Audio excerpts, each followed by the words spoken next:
This podcast is a member of the New York City Podcast Network at nycpodcastnetwork.com. Visit us to listen to over 250 amazing podcasts just like this one.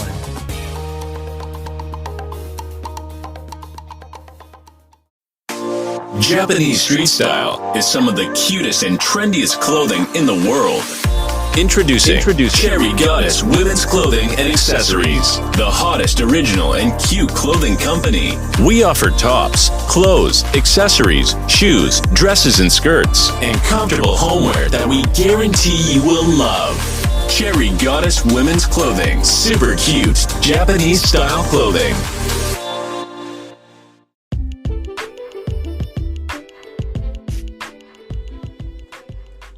This is Black Wall Street Chronicles, and we're back at it again. Thank you for listening to my podcast. God bless everyone. Today we're going to talk about Kevin D, controversial YouTuber who is an image consultant by the name of Kevin Samuels. I was meaning to talk about this when he passed away, but I wanted to wait for some time to actually take more of a deep dive, because I found out a new terminology that black feminists has been saying around the internet that's called misogynoir. And apparently it's a term created by black feminist social critics that says that there is a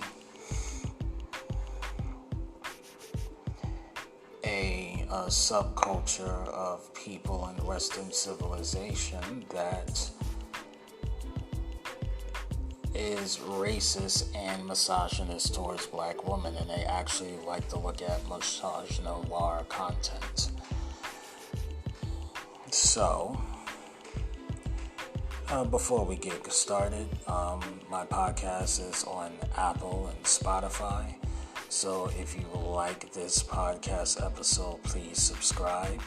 This podcast episode will also be posted on my YouTube. My YouTube page is Pain308TV. That's Pain308TV, PIN308TV. I want you to like and subscribe. It will be posted on my YouTube June 14. That's tomorrow. It is currently 10:43 p.m. June 13, 2022. And I'm going to read a couple of articles about this man. Kevin Roshan Samuels is an American image dating expert, image consultant, YouTuber, social media influencer, and life coach. As you can tell, he loves to interact within the entertainment industry.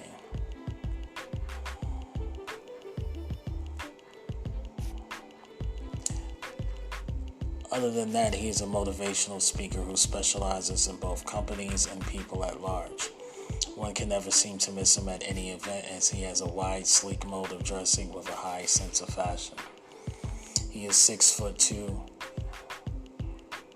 making him 188 centimeters tall, and is approximately 65 kilograms. Now let's dig deeper into Kevin's biography to know his net worth, wife, and gay rumors. How old is Kevin Samuels? Kevin Samuels was born on the 13th of March in 1965 in Atlanta, Georgia, in the United States of America. Zodiac sign is a Pisces. The 56-year-old, soon to become 57 in the next 2 weeks, was also raised in the same town for a few years until they relocated to Oklahoma. Kevin grew up for most of his years with his mother, as it is alleged that his parents got divorced when he was young. He spent most of his time with his mother compared to his father. No information has been available on his parents' names. Looking at his family, there has been no mention of whether he has any siblings, and therefore it is assumed that he is a sole child. Kevin is a full Christian with an American nationality. He and his family moved to Oklahoma, where he graduated from Millwood High School. Shortly after, he went to study at the University of Oklahoma, where he graduated with a bachelor's degree in chemical engineering. Soon after graduation, he started to work with films and organizations as their consultant and business manager.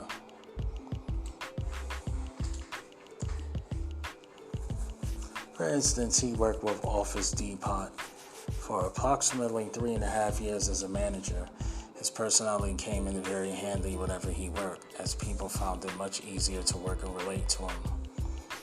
This aspect of him was well utilized in super media in 2009, when the Real Yellow Pages in 2013, where he did some work in the advertisement as a sales agent.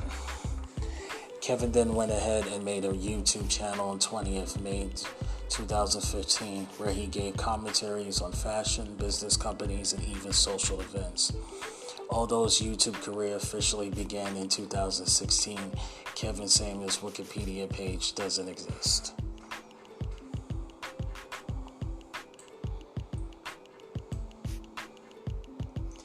Rise as a fashion designer and dating influencer. Using his social media platform and YouTube channel, Kevin likes to discuss matters such as relationship, fingers, companies, fashion status, and the development of companies. He has worked side by side with various brands and companies. He has a showroom, Life and Style by Kevin Samuels, which he uses to assist companies and individuals in rebranding themselves. Kevin Samuels uses Instagram account to promote various products and fashion brands with a current following of 1.1 million people. He also uses the platform to give dating advice, particularly to Black community. Similarly, his YouTube channel contains content of relationship advice and currently has 132 million subscribers. Some of his advice has been published by Tamika Wills in the book Kevin Samuels' Dating Advice to Women: The Things You Need to Know from a Woman's Perspective. However, not everyone agrees. For example, it was once laid out that he was attacking African American women through his post by objectifying them and luring men to believe his opinions. One of his famous feuds is between him and Dr. Umar Johnson, a Black thought leader. Dr. Umar does not sit right with Kevin's way of attacking Black women and calls him out for it. Kevin has mostly acquired fame through controversial critiques, which led to rising criticism by strong and stronger attachment by others. Kevin disclosed this during an interview in 2016 with Undercover Oklahoma. Since then, he's grew fond of the fashion industry and decided to monetize his services as a business.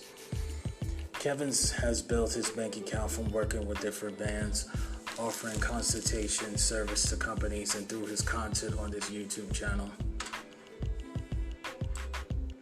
His showroom is also a major source of his income. Currently, Kevin Samuels' net worth sits at $3 million. This mostly comes from the actual income of approximately $500,000. Is Kevin Samuels gay? In 2021, there were a lot of questions of whether Kevin Samuels was gay.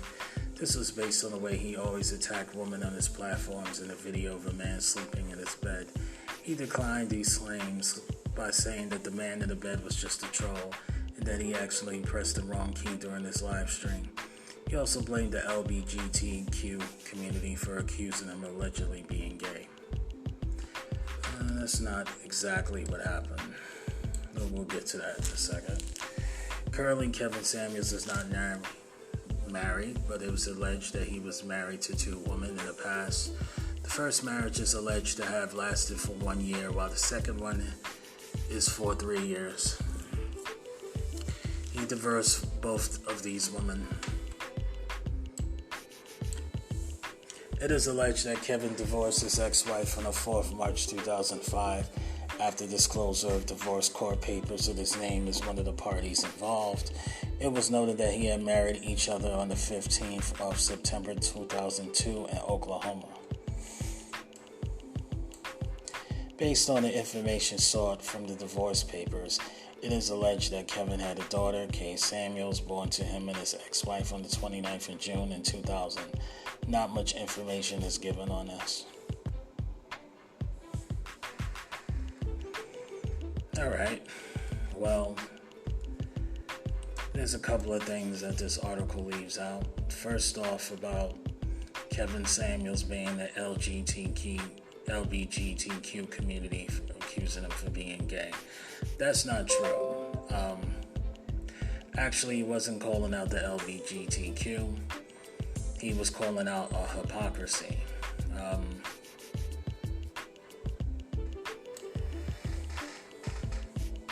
He was basically saying if the dude was actually gay and he was attacked on the internet, the LGBTQ community would protect him. That if he was actually gay, will protect him. But the fact that everybody got away with calling him gay and calling him homophobic slurs, then that means that he's straight. That's basically what he's trying to say. I remember.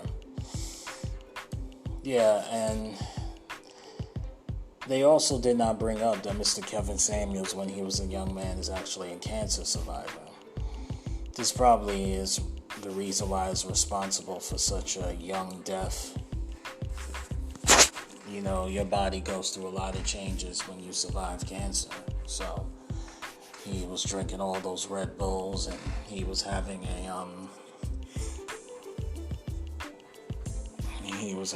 relations with a young Vero Hispanic woman, and he probably just died. Feel bad for the young Hispanic woman. I'm not even gonna say her name. All right. I am going to read the article about misogyny, the unique discrimination that black women face. Anti-racism involves exploring the unique ways that anti-blackness shows up in different forms in our everyday life. Oh, by the way, this article is by a black woman by the name of Janice Gissim Asar. It's Forbes magazine. Janice, if I'm pronouncing your middle and last name incorrectly, I'm very sorry. I don't like pronouncing people's names incorrectly.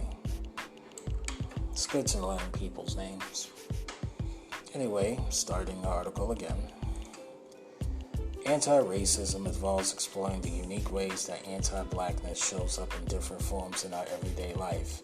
When trying to understand a person's experiences, intersectionality is an important consideration.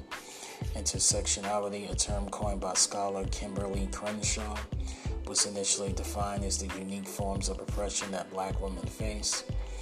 Now the term has become more mainstream and is conceptualized as the experience faced by those with intersection identities. Newer term misogyny, coined by Moira Bailey, was developed to describe the specific hatred, dislike, distrust, and prejudice directed towards black women. Anti-racism education and efforts must be explored misogyny and how it manifests and how could it be mitigated. This is actually the first time hearing this term. I have to apologize for black feminists for not knowing this sooner. Misogyny is rampant in ways that may not even in 2014 to highlight misogyny and how stories of black women and girls often go overlooked, unnoticed and untold. These experiences range from police violence to sexual assault and often go unreported. Two apparent examples of misogyny in the public sphere can be found in the stories of musician R. Kelly victims and most recently the events that transpired with rapper Megan Thee Stallion. I need to talk about that situation because there's a lot of people who believe that Megan Thee Stallion stuff is not true. But again, I'm not going to say nothing until all the facts is in.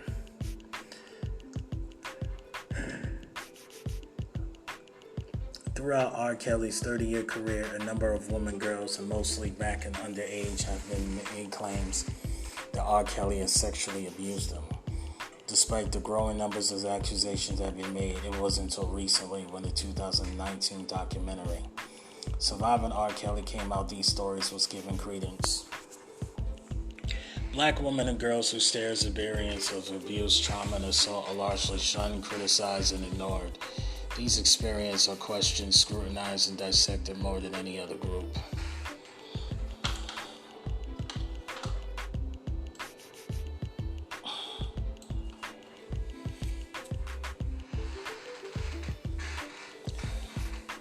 In July, a video emerged featuring rapper Megan Thee Stallion with appeared to be injuries to her foot as she was apprehended by law enforcement. In August, Megan Thee Stallion shared that she had, in fact, been shot by foot by rapper Tory Lanez. Following the sharing of this information, a barrage of criticism directed at Megan Thee Stallion ensued on social media, with many questioning the veracity of the story. Some even label her a snitch for publicly naming Lanez as her shooter. Despite the wealth, fame, and notoriety that Megan Thee Stallion has amassed, the amount of harsh and insensitive comments directed at her as a painful reminder that misogyny is alive and well, even in Hollywood. Perry, no amount of prestige, money, or fame can alleviate that. Contrary to what may believe, money does not insinuate black women for experience misogyny. And as positions of power and privilege are not shielded from misogyny, then what protections do black women who are not positions of power and privilege actually have? That's a good article. I understand what misogyny is now. Now, here's what I feel about Mr. Kevin Samuels. First off, rest in peace. I wish his mother and I wish his ex-wives and his child the best. I hope they're not taking the news. I hope they're dealing with the loss, and I actually hope that the money that Kevin Samuels has amassed goes to his daughter. With that being said, so I looked at Kevin Samuels' content here and there. To my understanding, that Kevin Samuels does not only go in on black women, he also goes in on black men also. And a lot of these black women who was listening to, 80% of his audience that was watching Kevin Samuels' content was black women. So you sisters can't really get mad if this guy is saying mean things to you and you're watching him. Like, if this guy is actually saying mean things about you, you should not be watching him. Who knows? Maybe the guy was a narcissist. And according to a psychiatrist, when somebody is a narcissist, they don't take accountability for their own actions, for the things that they do. And what they like to do is gaslight. And they like to gaslight people so they can get narcissistic supply. Who knows? My thing is this. If you see one of these guys talking bad about you on the internet and you don't like their content, make sure you use the power button. Turn them off. You don't need that negative comments in your spirit. Now I see a lot of black men that actually look up to Kevin Samuels. And the reason why the manosphere, the subculture of men on the internet, venting about their issues, because there's a lot of men who unfortunately is victims of narcissistic abuse from toxic women, and they actually use the internet to vent their emotions. And the reason why a lot of these men actually talk to Kevin Samuels, because they looked at Kevin Samuels as a father figure. I will say one positive thing about that man. That guy really understood how to market himself. He really understand that YouTube algorithm, which is so difficult, so annoying for many people to figure out. No disrespect, YouTube. It is what it is.